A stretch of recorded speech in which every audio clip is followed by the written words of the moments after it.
In Chiefs Kingdom to Cheifs Latest, your one-stop spot for everything Kansas City Chiefs in 15 minutes or less. It is your host, Calvin Silvers. Happy Monday. Hopefully everyone had a great week. Finally, it's our turn to take the NFL stage. Tonight's matchup against the Jacksonville Jaguars. We're trying to go over 500, trying to get to that 3-2 record and just hold on a little bit longer until we can get Rashee Rice. It's going to be a fun matchup tonight. Of course, we're going to go through all of it, but before we do, you guys know the drill. Does not matter what platform you are listening on, but if you're on YouTube especially, go ahead and hit that subscribe button and make sure you turn on those notifications because we have daily videos here at Cheifs Latest, Monday through Friday. You're not going to want to miss any of the news, rumors, or actions regarding this Kansas City team, so please hit that subscribe button, turn on those notifications as it not only helps me in the channel, but it's going to help you stay up to date with everything Kansas City Chiefs.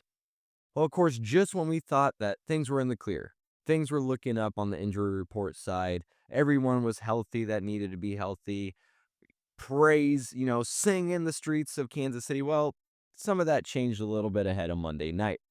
Xavier Worthy is questionable with a shoulder and ankle issue. Again, this all stemming from that week 1 collision that he had with Travis Kelce.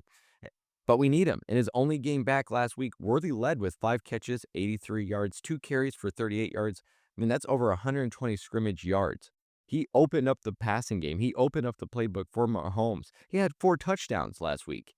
But NFL insider Cameron Wolf says that Worthy's ankle swelled post-flight, but the Chiefs just listed him as questionable as a precaution. Already, he already completed a full week of practice. I don't really think there's much to worry about there. In fact, insiders expect him to suit up. And with questionable meaning a 50% chance, I'm also assuming that he's just going to play. But also questionable is rookie defensive tackle Omar Norman Lott, who had 55 defensive snaps in 3 games, and with Chris Jones in his 30s, Norman Lott's rotational reps are key to keep Jones fresh for a playoff stretch down the road. But Reed's optimistic, saying, quote, "I think he should be okay," end quote. So expect him also on the field, but his snap count, that's going to have to be a wait and see. We'll see how much they throw him out there. Quarterback Christian Fulton's also questionable, while defensive end Mike Dana's back after missing 2+ games with a quad injury. He's fully practicing with no designation as well. So Jacksonville's got one starter in doubt, and that's edge rusher Travon Walker, who we talked about because he had that wrist surgery, and it's crazy that he could already be able to play. Their coach, Liam Cohen, said, quote, "We're going right down to the wire with it. I trust that if he says he can go, then we'll go," end quote. Worthy's ability to open the offense, Norman Lott developing as an edge presence, it's essential to have those guys out there on the field to get those reps, to open up the game, to help develop. But if either sit, the defense is going to have to lean harder on Jones, and the offense will have to return to the likes of Hollywood Brown, Juju Smith-Schuster, and Tyquan Thornton there for some production. All right, but we're going to keep it going with the Monday night game. We're going to look at some of the more unique headlines here. Weather and, of course, some spicy allegations. Those capture the unique headlines heading into this game. Forecasters say that rain might clear out of Everbank Stadium by kickoff, but days of heavy soaking, it's going to leave a slick field. Trent McDuffie snagged his first career pick in a cold Cleveland rain last December. Thrive in Seattle, slop at Washington. You know how the weather is there. He says that this Chiefs defense, is built for this kind of weather. Quote, "We love it when it's bad weather and the receivers can't get out of their breaks fast enough. And O-linemen kind of have to play on a little more even surface," end quote. Andy Reid's known that this defense could use the weather to their advantage, noting that the Jags have the league-leading 13 takeaways, 9 picks, +9 turnover margin, 3+ takeaways every game. Combine that with the weather, it is looking nice for Jacksonville. Reid said about not fumbling, though, quote, "really comes down to the guys doing it, and the guys have done a nice job keeping it high and tight when needed," end quote. The Chiefs are tied with Philly for the fewest turnovers in the league at one. So far, they've been doing everything right. Special teams could feel the weather most, though. Dave Toub's leading on Nico Remigio. He has sure hands. I'm not really worried about the return game. It's more Butker. Yeah, he has the experience, obviously, being the highest paid kicker, but he's having recent struggles. Then there's that drama I talked about. Go back last week, 49ers defensive coordinator Robert Saleh, he called out Jacksonville saying that, quote, they have a really advanced sign stealing system, end quote. Mahomes fired back saying, quote, we switch signals every week, knowing that the game is on TV, so they can't get a beat on what we're trying to do, end quote. And I'm glad he said that. Saleh's claim, true or not, that added fuel to the Jags' fire. But Mahomes' response, it's a mature one. He's not playing into any of that story. Because if he did, that's only going to add more fuel and more motivation to the Jags, who are already off to a hot start. You don't want to do that going into their place as well. A slick field, the Jags' turnover hunger, it could test the Chiefs' discipline. But again, McDuffie's ready. He has that confidence, especially the whole defense has that confidence. Mahomes, he's not worried about the signal stealing. They switch it up every week, as a good team should do. It's going to be an interesting game.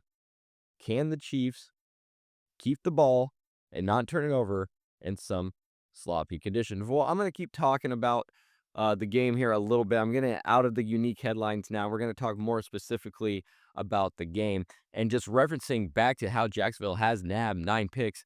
I should add some context to those and the quarterbacks that they intercepted. You had Bryce Young. We all know that he's a below average quarterback. Jake Browning. Not only is he a backup, but the Bengals is having bad O-line. You saw the kind of balls he was throwing up against Detroit. Not good. CJ Stroud, bad O-line. And then you had Brock Purdy, who was coming off multiple weeks missing because of an injury, so he was rusty. The Chiefs are 48-3 when they win the turnover battle. They are 36-8 when they tie the turnover battle, and they are still over 500 at 25-21 when losing the turnover battle. That's compared to the league's 500 average when tied.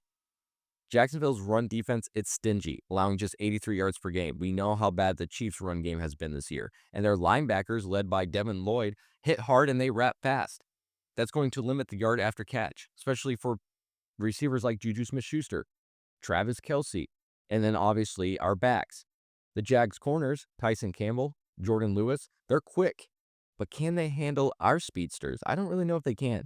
On offense, Travis Etienne's 394 yards, 6.1 yards per carry, and 3 touchdowns make him the key, especially when they do the left side runs. Jacksonville also utilizes tight end Benton Strange's block, his catching ability. That just keeps their offense tricky. He leads in targets, catches, and yards. Then you have Brian Thomas Jr., Travis Hunter. They have more targets, but far worse efficiency. The Chiefs' run defense ranked 22nd at 127 yards per game with a 52 out of 100 PFF grade. They struggle with 5+ yards per carry allowed, but Spags hasn't let a rusher hit 100 yards in 23 games. So containing Etienne is critical. Trevor Lawrence is shaky under pressure. Sub 41% completion rate, 4 picks, including just 12 of 32 to Brian Thomas Jr. this year. Spags will likely use targeted blitzes to rattle him. Don't expect an all-out assault. But if Trayvon Walker's out, our own line gets some breathing room for Mahomes' deep shots. But Jacksonville's pass rush, led by Josh Hines-Allen, it's still going to be a challenge. So if the Chiefs neutralize Etienne, pressure Lawrence into errors, they're going to control this game. But Jacksonville's turnover hunger, their run game, it could flip the script if KC's sloppy. So the keys are truly protect the ball, limit Etienne, and keep the playbook open. And KC's edge in quarterback play and coaching should pull them through.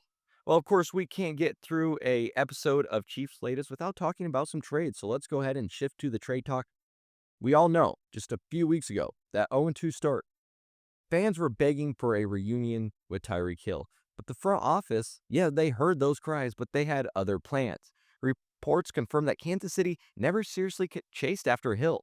They were banking instead on Rashee Rice's return from his 6-week suspension. Of course, we know Hill's season took a turn, dislocated knee, torn ligaments against the Jets. That puts his even season next year at risk. But Rice, at 25, brings 103 catches, 1,226 yards, and 9 touchdowns in 20 career games. He's set to slide back into that wide receiver 1 role in Week 7. Xavier Worthy's Week 4 explosion showed why the Chiefs are all in on their young, cheap duo of Rice and Worthy for the long haul. But should they pass up on another name that's now popping up for teams to add to their roster? Edge rusher Drake Jackson. who's been sidelined in 2025 after missing all of last season with an injury. He could be a low-cost gamble. At 21 tackles, 5 for loss, 6 sacks, 1 pick in 23 games, shows that there's upside despite his injury history. The Chiefs, with 10 sacks this season, we sit middle of the pack, but Jackson's edge, that burst that he brings, it could boost the rotation. The catch, though, the Jets, Commanders, and Ravens are also sniffing around. So competition's stiff for a guy who's a health wild card. Betting on Rice and Worthy over a 31-year-old Hill was smart. It builds a cost-control future. But grabbing Jackson could be a sneaky move if Spag's system unlocks his potential. While Jackson's been limited, he does have explosive tape when healthy, of course, hitting at a situational pass rush fit.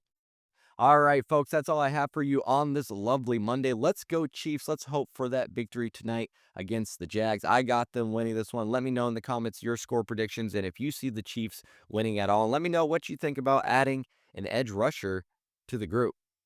As always, my name is Calvin Silvers. If you haven't already, please hit that subscribe button. You are listening to Cheifs Latest. And until next time, have a good one.